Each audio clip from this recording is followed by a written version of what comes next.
OJK terbitkan aturan perpanjangan restrukturisasi kredit. Ada perubahan dikit. Dikutip dari sindonews.com, edisi Jumat 11 Desember 2020. Sebelum kami lanjutkan, bagi teman-teman yang belum subscribe, silahkan klik subscribe di channel ini agar tidak ketinggalan info-info terbaru yang akan kami bagikan melalui channel ini. Terima kasih. Oke, kita lanjut.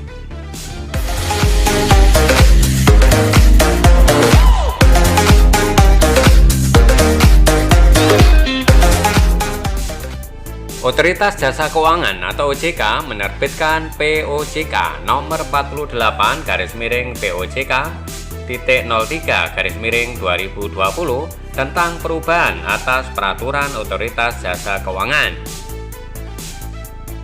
Nomor 11 POJK-03-2020 tentang stimulus perekonomian nasional sebagai kebijakan countercyclical dampak penyebaran coronavirus di SIASE 2019. Deputi Komisioner Hubungan Masyarakat dan Logistik Antoro Prabowo mengatakan POJK perpanjangan kebijakan stimulus COVID di sektor perbankan ini dikeluarkan setelah mencermati perkembangan dampak ekonomi berkaitan penyebaran COVID-19 yang masih berlanjut secara global maupun domestik, di mana diperkirakan akan berdampak terhadap kinerja dan kapasitas debitur serta meningkatkan risiko kredit perbankan. POJK ini juga ditujukan sebagai langkah antisipatif dan lanjutan untuk mendorong optimalisasi kinerja perbankan, menjaga stabilitas sistem keuangan, dan mendukung pertumbuhan ekonomi dengan tetap menerapkan prinsip kehati-hatian dan menghindari terjadinya moral hazard, kata Anto di Jakarta, Jumat 11 Desember 2020. Sebelumnya, OJK pada Maret 2020 telah menerbitkan Peraturan OJK nomor 11 PJOK-03-2020 tentang stimulus perekonomian nasional sebagai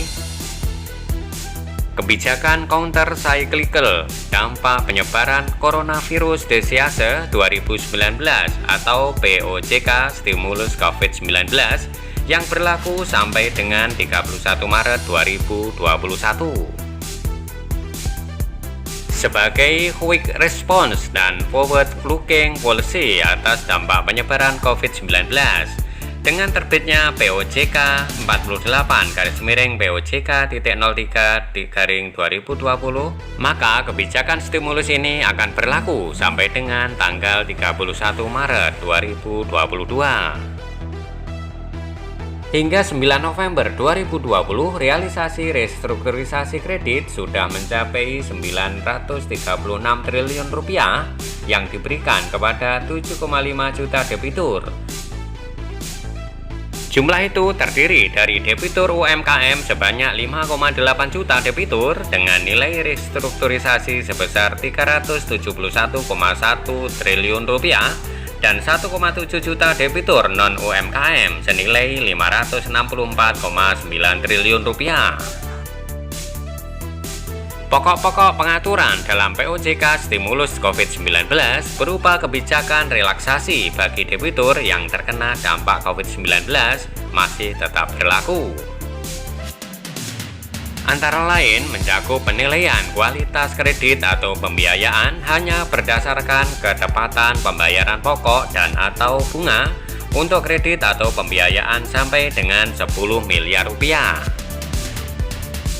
Penetapan kualitas kredit atau pembiayaan menjadi lancar setelah direstrukturisasi dan pemisahan penetapan kualitas untuk kredit atau pembiayaan baru.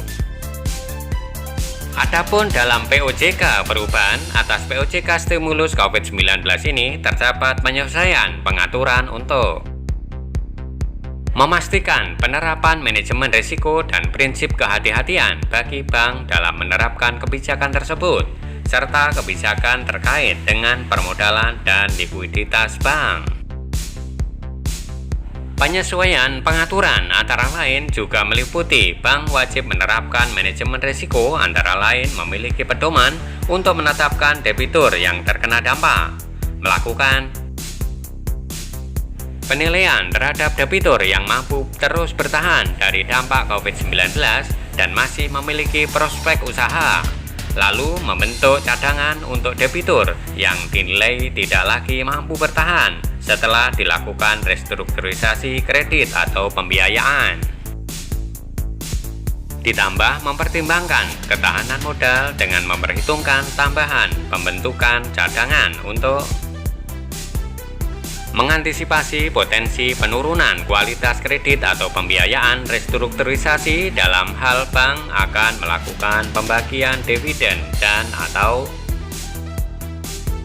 tentium dan melakukan uji ketahanan secara berkala terhadap potensi penurunan kualitas kredit atau pembiayaan yang direstrukturisasi dan pengaruhnya terhadap likuiditas dan permodalan bank. Selain itu, ketentuan restrukturisasi kredit atau pembiayaan yang direstrukturisasi dikecualikan dari perhitungan aset berkualitas rendah atau KKR dalam penilaian tingkat kesehatan bank bagi BUK, BUS atau UUS. Bank dapat menyesuaikan mekanisme persetujuan restrukturisasi kredit atau pembiayaan sepanjang tetap memenuhi prinsip kehati-hatian. Bank harus melakukan penilaian terhadap kemampuan debitur yang terkena dampak penyebaran COVID-19 untuk dapat bertahan sampai dengan berakhirnya POJK ini. Penilaian dimaksud akan berdampak terhadap penilaian kualitas kredit atau pembiayaan yang direstrukturisasi dimaksud. Bank dapat menerapkan kebijakan likuiditas dan permodalan sebagai dampak penyebaran COVID-19 yang terdiri atas BUK yang termasuk dalam kelompok buku 3, buku 4, dan bank asing dapat menyesuaikan batas bawah pemenuhan liquidity coverage ratio dan net stable funding ratio dari 100% menjadi 85% sampai dengan tanggal 31 Maret 2022. Demikian info terkini kali ini. Sekali lagi kami ingatkan, bagi teman-teman yang belum subscribe, silahkan klik subscribe di channel ini agar tidak ketinggalan info-info terbaru yang akan selalu kami bagikan melalui channel ini. Jangan lupa juga untuk like, komen, dan share kepada teman-teman Anda. Sampai jumpa pada video-video kami berikutnya. Terima kasih.